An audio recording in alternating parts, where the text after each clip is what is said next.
Congratulations. You're the first person to make it here.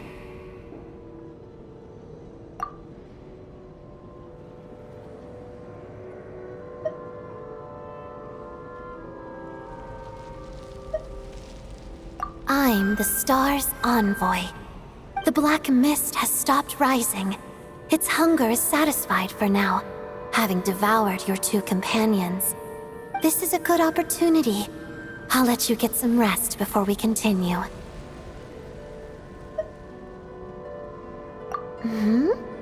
What do you mean, leave? The star represents the starting point. It's the waypoint for the beginning. Congratulations on reaching the starting point. Once you are ready, we will head out and walk upwards. I will be right by your side the whole way.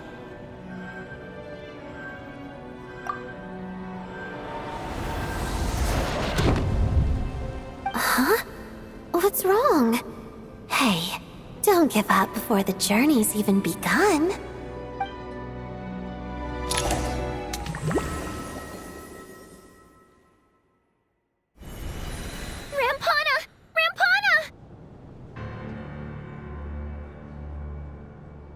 Is that Vodyanitsa's voice?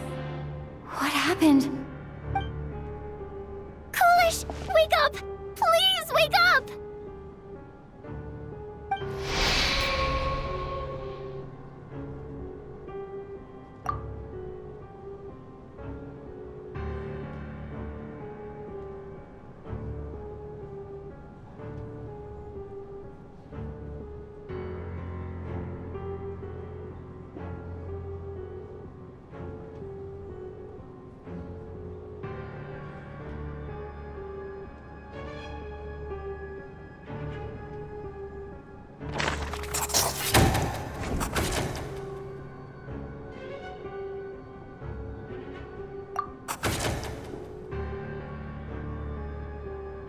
The situation is identical to that of the two casualties yesterday.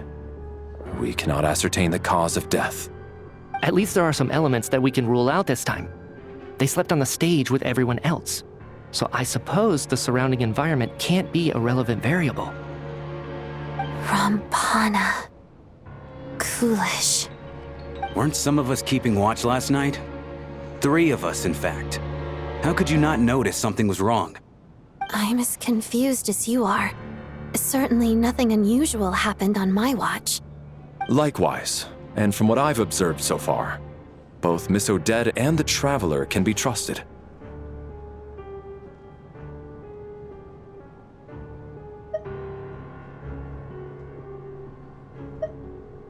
To be honest, I didn't get a wink of sleep last night.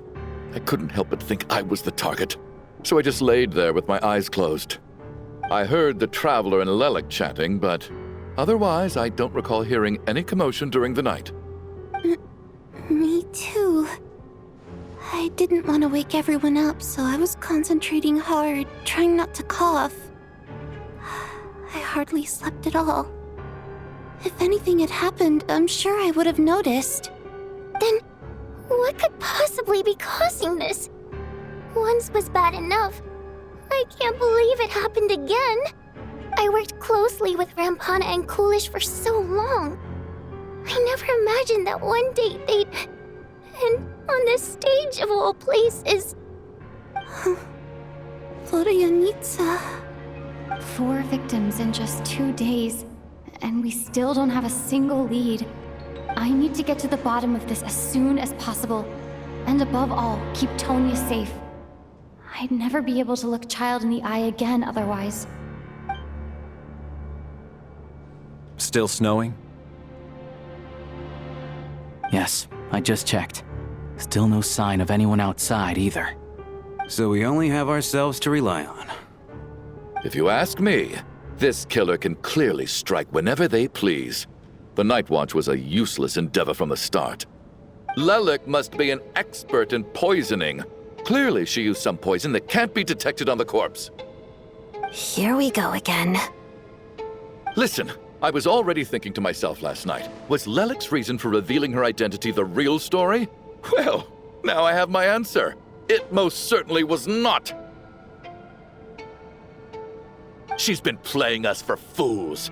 You get off on this, don't you? Revealing your identity, only to carry on with your killing spree?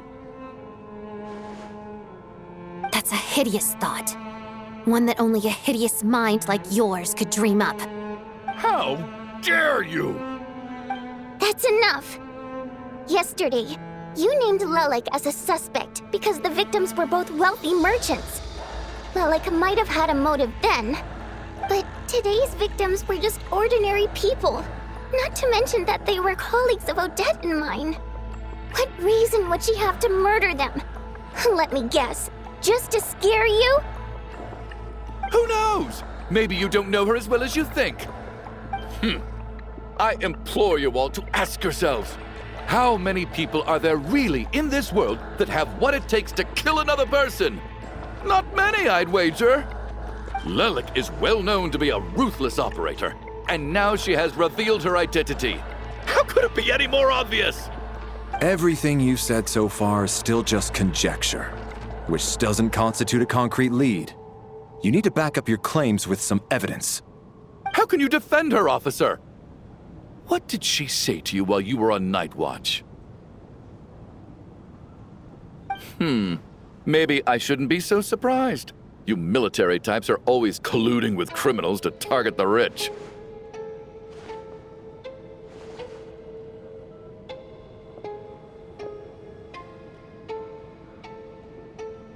All so you can get your grubby paws on our hard-earned fortunes, then tell us to fall in line. The Fatui, the Druzhna, and the Rokot. Thugs, the lot of you!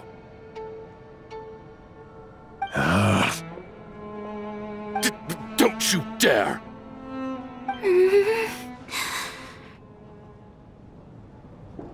Sir, but you were the one who told us not to stop other people from expressing their opinions yesterday. 4 people have already died. Only yesterday I was chatting with Mr. Coolish. Then we woke up in the morning and he's... Turning against one another is the last thing we should be doing right now. Little girl. Even if Mr. Chuganov is a puffed-up, pig-headed windbag who doesn't have a clue what he's talking about, he's still one of the victims here, isn't he?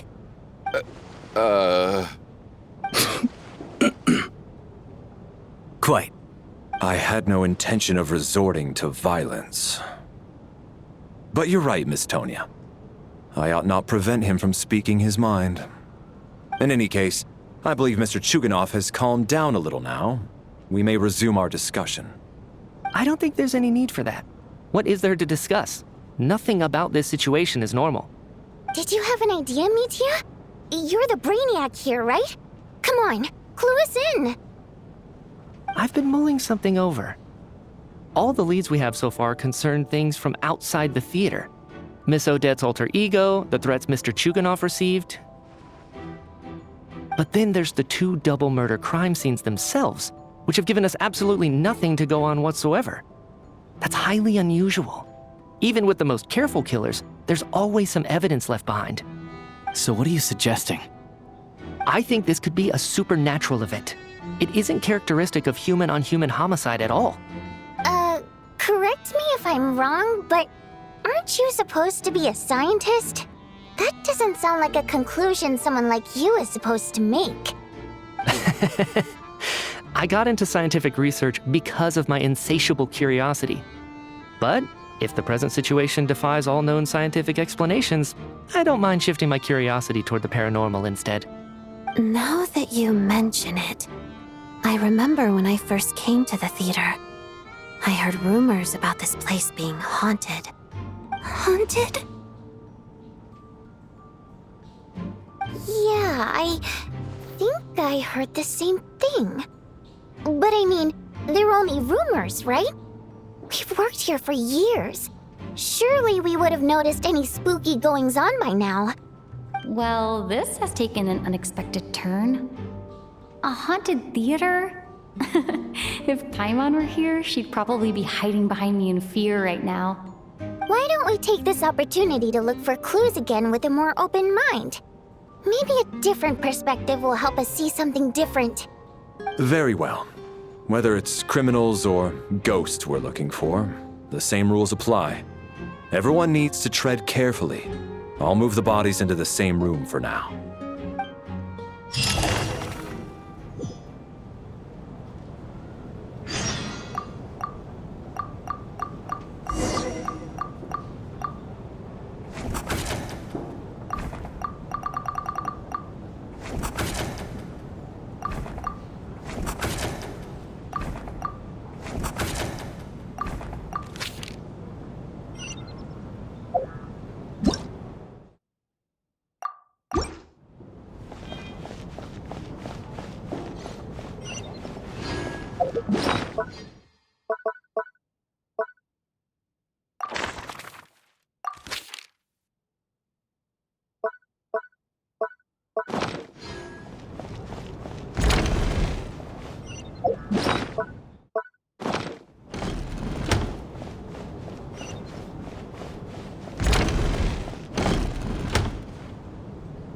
Valeri, come take a look at this. You too, Traveler. Some sort of notebook. What is it for? It's the on-duty logbook for the theater. Coolish was the main person to use it. He mostly used it to record any unusual incidents during a show, audience numbers, exit times, and so on.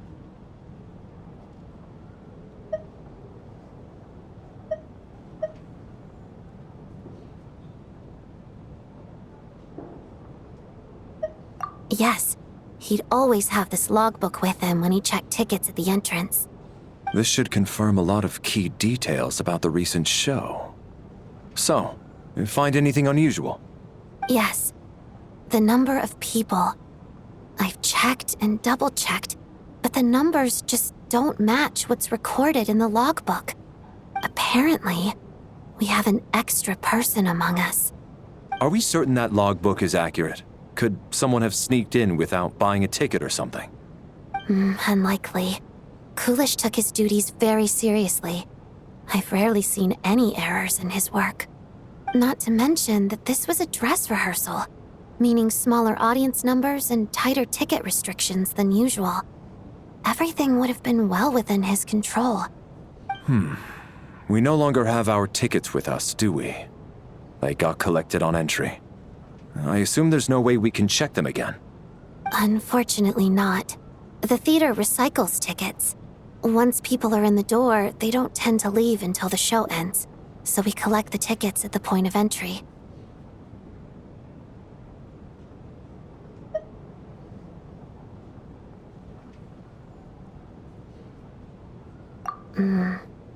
Still, I'm inclined to believe that this discrepancy in the head count is significant somehow. Did an extra person just materialize out of thin air?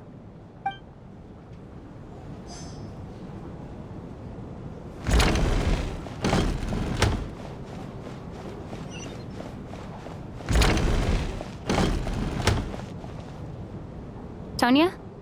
Did you find anything? Not yet. Still looking. So, are we supposed to be looking for something paranormal?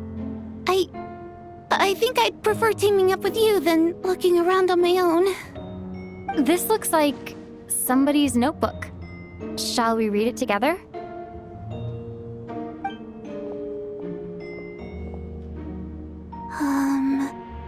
Well, it doesn't look scary or anything, so I guess it should be fine. All right, let's read it together.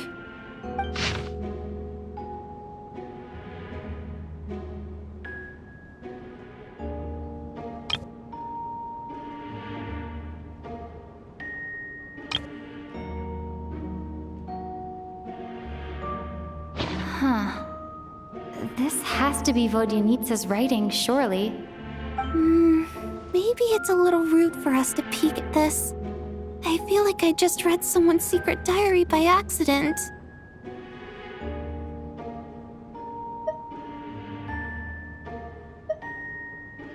It sounds like she's writing this for her parents, right? I don't understand. Why put this stuff in a notebook instead of mailing it in a letter? Because her water imp parents belonged to the aristocracy, who were driven out of Snezhnaya by the Tsaritsa long ago. And now they live somewhere new, where the postman can't get to.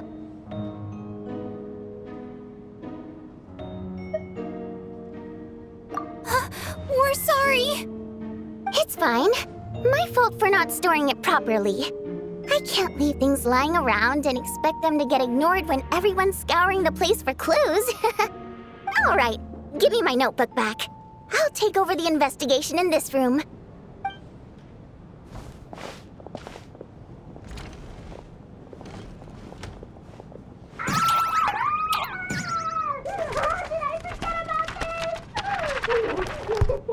Oh God, and this one. Oh my. Why am I so embarrassing?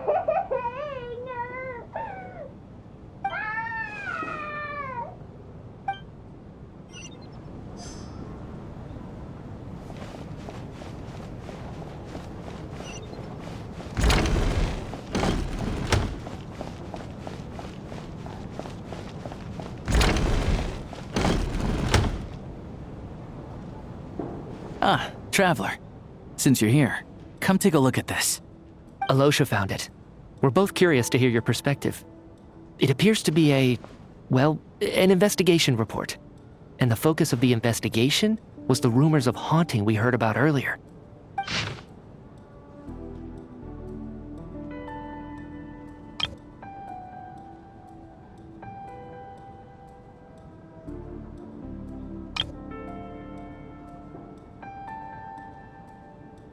An investigation report, huh? Looks quite old. Huh. This person's name looks to be of Sumeru origin to me. Was the investigator from Sumeru? The theater manager must have hired an investigator once specifically to look into this issue. But it doesn't look like anyone ever looked at the report.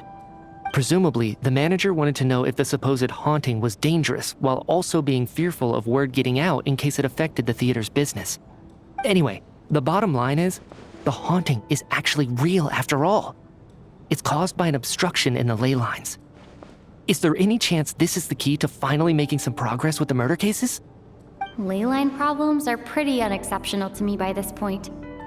And while it certainly offers an explanation for the ghosts, it's hard to imagine what connection it could have to these two murder cases. Some of the language that appears at the very end of the report caught my eye. Angel civilization, leyline renovation? My area of research doesn't touch on any of that, so it's completely outside of my wheelhouse. Huh? A piece of paper just fell out from the report. It landed right by your feet.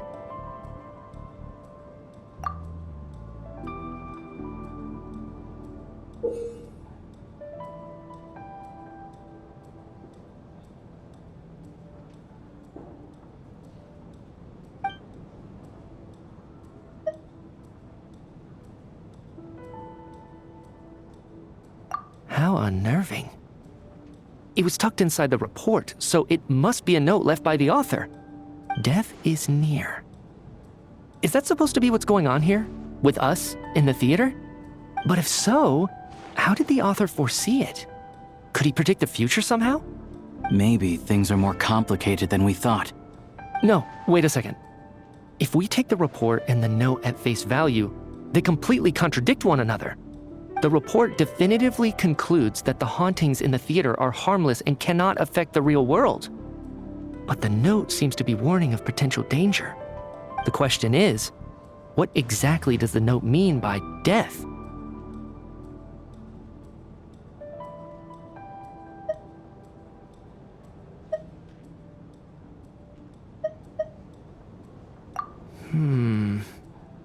The various ways we could interpret this keyword lead in completely different directions. Let's pause our analysis here for now. I think we need more information.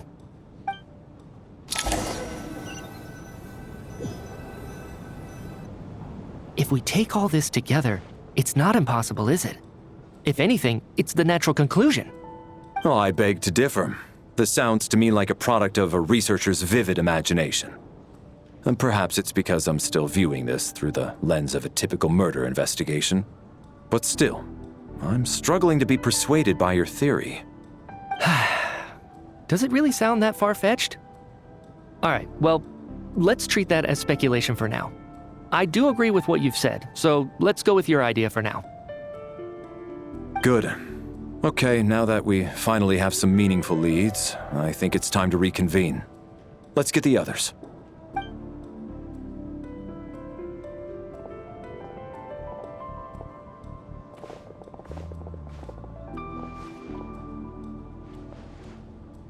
So, that's about everything we've discovered so far. I'll share my theory first. Based on what we've learned from the logbook, I believe the extra person among us is most likely the killer.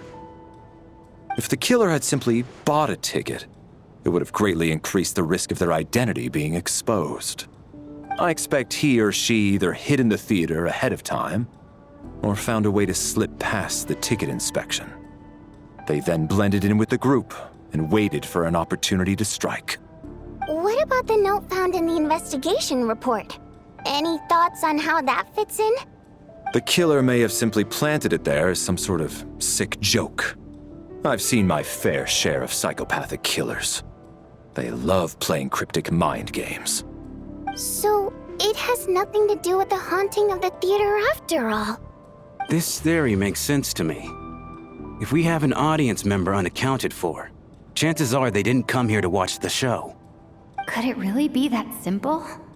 So, in other words, all we have to do is find out who got in here without a ticket, and all our problems will be solved? Then let me make one thing clear. All the theater staff should be well aware that I came here for the rehearsal legitimately, yes? There's no way I'm the one who didn't have a ticket. It's true. I hear you used every trick in the book to get a hold of that ticket, too. Everything short of throwing a temper tantrum and rolling around on the floor at the entrance. I most certainly did not degrade myself in such a way. Probably a stupid question, but I might as well ask. Did anyone here get in without having their ticket checked? Guess it was naive of me to expect them to just admit to it. Especially after the unprompted Lelik reveal. Once was already a miracle. Twice would be unfathomable.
I don't believe any of us here knew Shram before all this.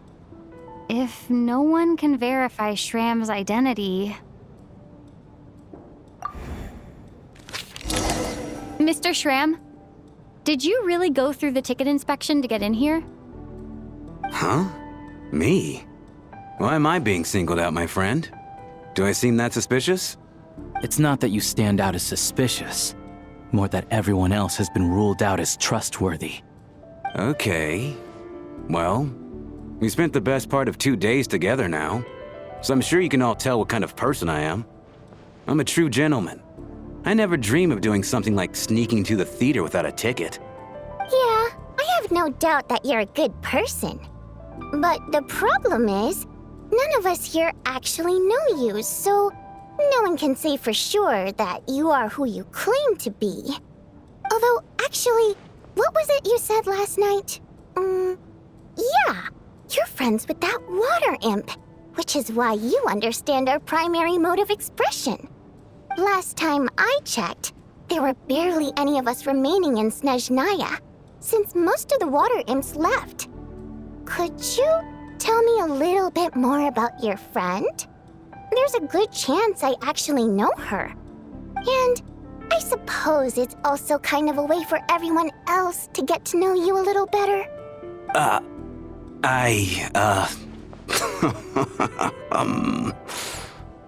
Good grief. Are you blushing? Pull yourself together, man. Stop giggling like a teenage boy. It's revolting. Hey, revolting is a little strong. All right, fine. I'll admit it. That water imp friend of mine, the truth is, we're dating. I was just the bodyguard hired by our family. But the stars must have aligned, because sparks began to fly between me and their daughter. Never in my wildest dreams did I think I'd get so lucky. We don't need details. Just get to the point. Okay. I'm just a little hesitant to reveal her name, that's all. You know how it is. These are delicate times. Even with me to protect her. If word gets out that she's dating a human, both the Fae and human factions will give her a hard time. Really? Wait, no. That can't be. Huh? Shram, what the devil are you talking about? Why is everyone looking at me like that? Surely you can understand where I'm coming from. Delicate times? Factions? Yes? You know, the Civil War? Last time I checked, the Fae and the humans were still at each other's throats. If I'm not mistaken, the last significant civil war in Snezhnayan history was over 400 years ago, when Her Majesty the Tsaritsa had just taken the throne and was consolidating her reign. What do you mean, 400 years ago? What's going on here? Is Shram from the past? All right, Mr. Mitya, you win this round. As far-fetched as it is, it appears that your theory may be correct. I'm just as amazed as you are. I didn't even believe it myself, to be honest. Is someone going to explain what's going on here? From the look on your face, you figured it out too, haven't you, Traveler?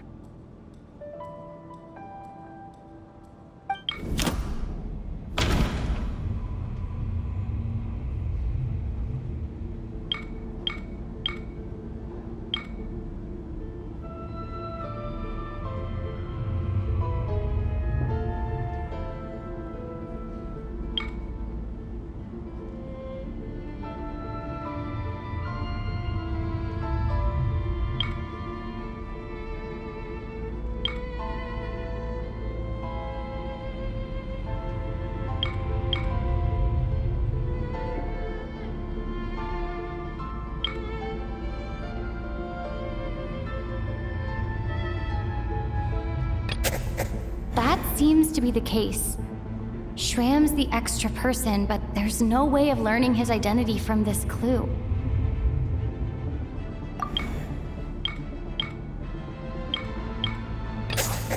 The theater's ley lines have been modified to block souls within its grounds from returning to them.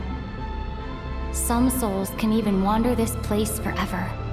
Mr. Shram's statement proves he's from hundreds of years ago, and according to the investigation report on the theater hauntings, Mr. Shram is very likely a lost soul wandering the theater.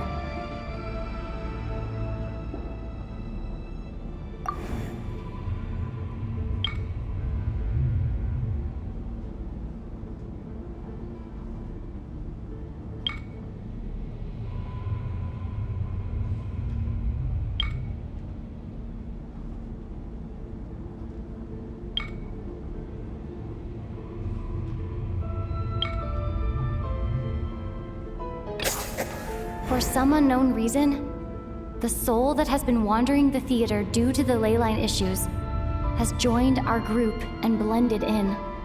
Yeah, that must be the immediate reason why the ticket count doesn't match the number of people present.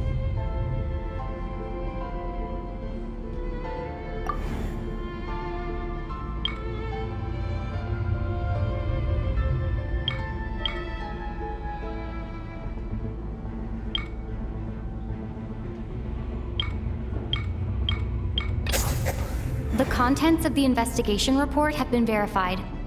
There are indeed ley line issues and wandering souls in the theater. Death likely symbolizes the deceased. Mr. Schramm, for instance. Death is near. Huh. That must mean that there's a dead person in our midst. That's the truth, isn't it?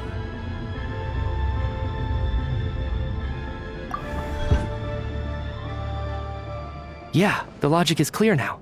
The investigation report said that there would be souls stuck wandering around the theater because the ley lines were cut off. Mr. Schramm must be one such soul who died in the theater a long time ago. In which case, that also makes him our extra person. So when the note said death is near, it must have been referring to death as in the deceased, people who died a long time ago. Someone who died a long time ago. In short, there's a dead person among us. The extra person we've been searching for is a ghost from the past. You mean I'm a ghost? No. Don't make jokes like that, my man. There must be some mistake. But even if I was dead, I know for a fact I didn't kill anyone these past 2 nights. Yeah, even if all that's true, the report also said the souls inside the theater can't affect reality, right? They're harmless. Then what if the problem isn't the souls at all, but the ley lines themselves? The ley lines have a powerful ability to attract and devour souls. Let's say that the ley lines are like a black hole, constantly seeking to engulf souls. But the souls that don't want to return are trying to avoid being sucked in. Why does this analogy sound so familiar?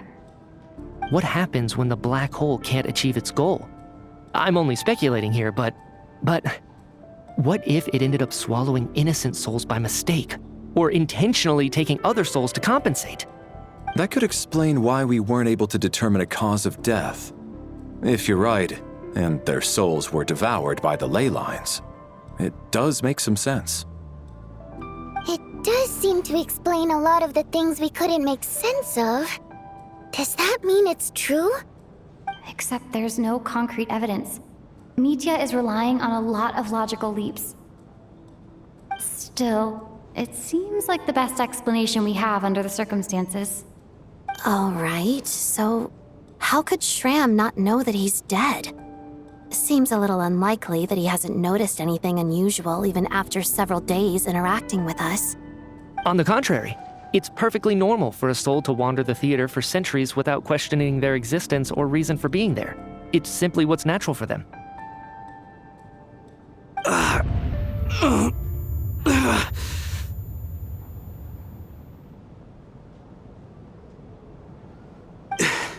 You know what, Mr. Brainiac? I think you might actually be right after all. I'm trying to remember and... even though my head feels like it's going to explode, I think... it's all coming back to me.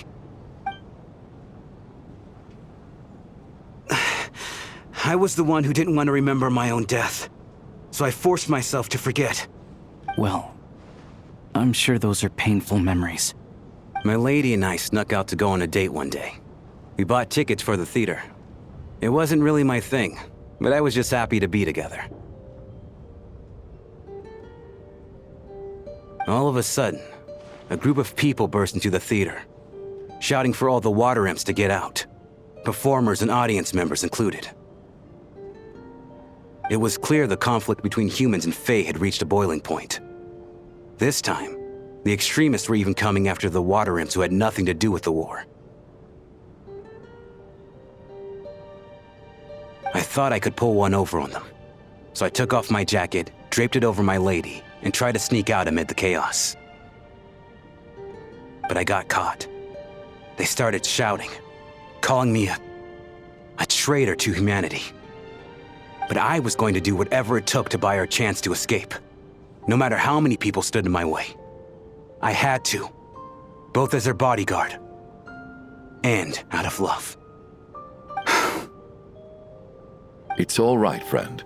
You can stop there if you want. You don't need to dig all that up again. It's just... even now, I'm still struggling to accept the truth. How could I be dead? I'm sorry, everyone. If I'd known I was a dead man walking, I wouldn't have dragged you down with me. If I'm the cause of all this death, then punish me however you see fit. But, Mr. Shram... No. I refuse to be a burden. I know what I have to do. You said I've been wandering the theater for centuries, right? I guess it's high time I got a breath of fresh air. Out there, I mean. I'll leave this place and take all this death with me. Go out on my own terms. Mr. Shram, I'm sure we can figure out a different course of action. My good sir, we both know I'm not supposed to be here. I should have accepted my death long ago. One way or another, this has to end. Unless you're saying this goes against another one of your military principles somehow. No, I'm speaking on a personal level this time.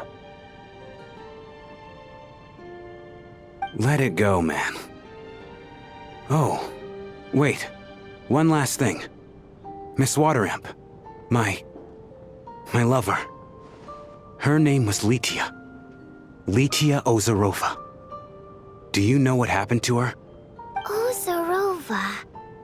Oh, Auntie Ozarova. That's what we all called her. I remember her as a very kind elder. She had a bunch of kids, too.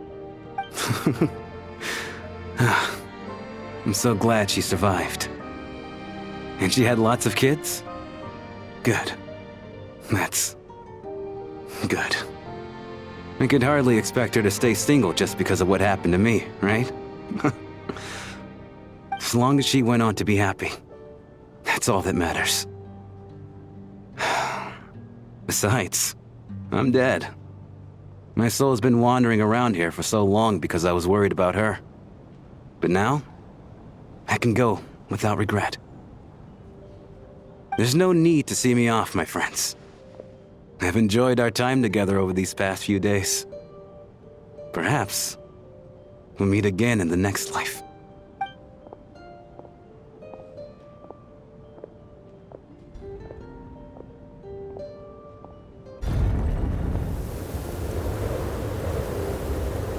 Take care, my man.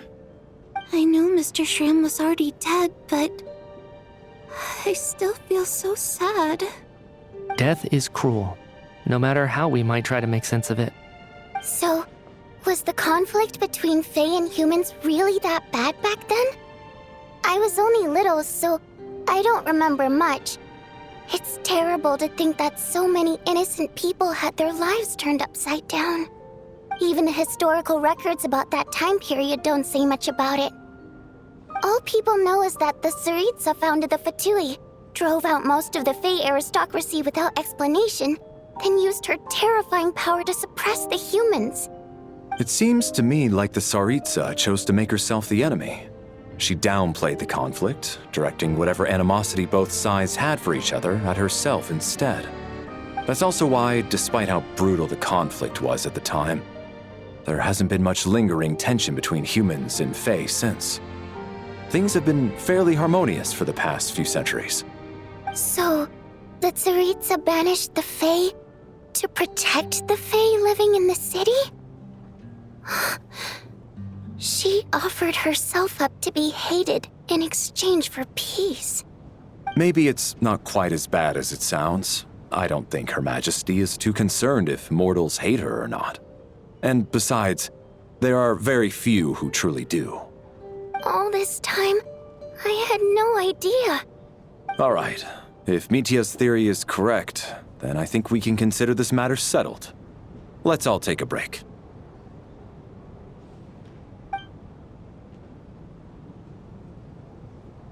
Ugh, if only this blasted storm wasn't still raging on.